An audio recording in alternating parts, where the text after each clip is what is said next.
بسم اللہ الرحمن الرحیم۔ السلام علیکم دوستو، آج کا جو ٹاپک ہے وہ میل سے ریلیٹڈ ہے، ایزوسپرمیا۔ ٹاپک کا نام ہے ایزوسپرمیا، یعنی شادی کو 1 سال گزرنے کے باوجود میاں بیوی دونوں میں پریشانی لاحق ہو جاتی ہے۔ پیچوٹری گلینڈ سے خارج ہونے والے 2 ہارمونز یعنی LH اور FSH کی وجہ سے سپرم میل کے ٹیسٹیز میں پیدا ہوتے ہیں۔ اگر کسی وجہ سے یہ ہارمونز پیچوٹری گلینڈ میں ہی نہ بن پائیں تو ٹیسٹیز میں کیسے بنیں گے؟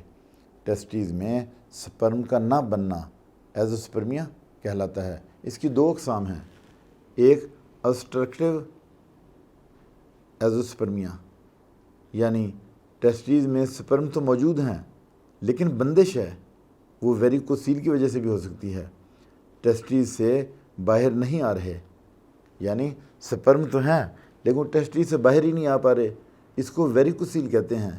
اس سے جو وینز ہیں ٹیسٹیز کے اوپر وہ سویل کر جاتی ہیں اور ان میں گانٹھ بن جاتی ہے، اس میں سپرم کی گزرگاہ والی وینز پھول جاتی ہیں،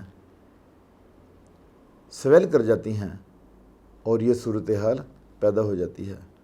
اور دوسری جو ریزن ہے وہ کیا ہے؟ نان obstructive ایزوسپرمیا، یعنی دوسری وہ قسم ہے کہ سپرم جسم میں بن ہی نہیں پا رہے، اگر بن رہے ہیں تو ان کی مقدار بہت ہی کم ہے، یعنی بن تو رہے ہیں لیکن ان کی اتنی مقدار کم ہے کہ وہ وہاں سے نکل ہی نہیں پاتے۔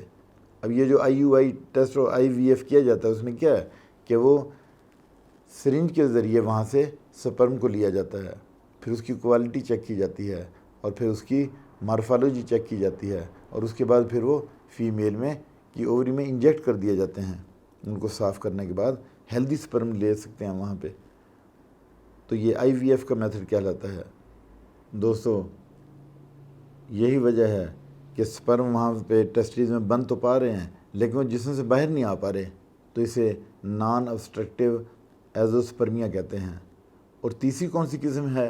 مائکرو ڈسیکشن ٹیز، اس کو ہم MDT بھی کہتے ہیں۔ یہ سپرم ٹیسٹیز کی نالیوں میں وینز میں پائے جاتے ہیں، اس کو بائپسی کے ذریعے نکالا جاتا ہے اور فیمیل میں انجیکٹ کر دیا جاتا ہے، اس عمل کو MDT کہتے ہیں۔ ایزوسپرمیا کا علاج ہومیوپیتھی میں بہترین ہے، یہ ایک صبر آزما علاج ہے۔ یہ نہیں ہے کہ آپ جو ہے نا مہینہ 2 مہینے میں اپنا سپرم کاؤنٹ پورا کر لیں گے یا آپ کا سپرم کاؤنٹ بڑھ جائے گا یا ایک ریکوائرڈ لیول تک آ جائے گا، اس طرح سے نہیں ہے، ایک صبر آزما کام ہے اور کافی ٹائم لگ جاتا ہے، لمبے عرصے تک علاج کروانے کے بعد ہی کامیابی ملتی ہے۔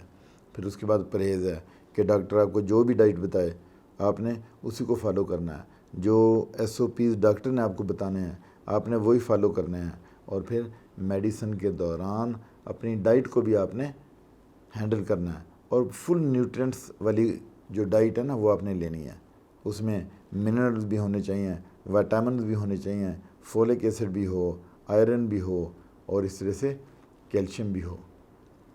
تو اس کے ساتھ میں آپ سے اجازت چاہتا ہوں، اپنا خیال رکھیے گا، اللہ حافظ۔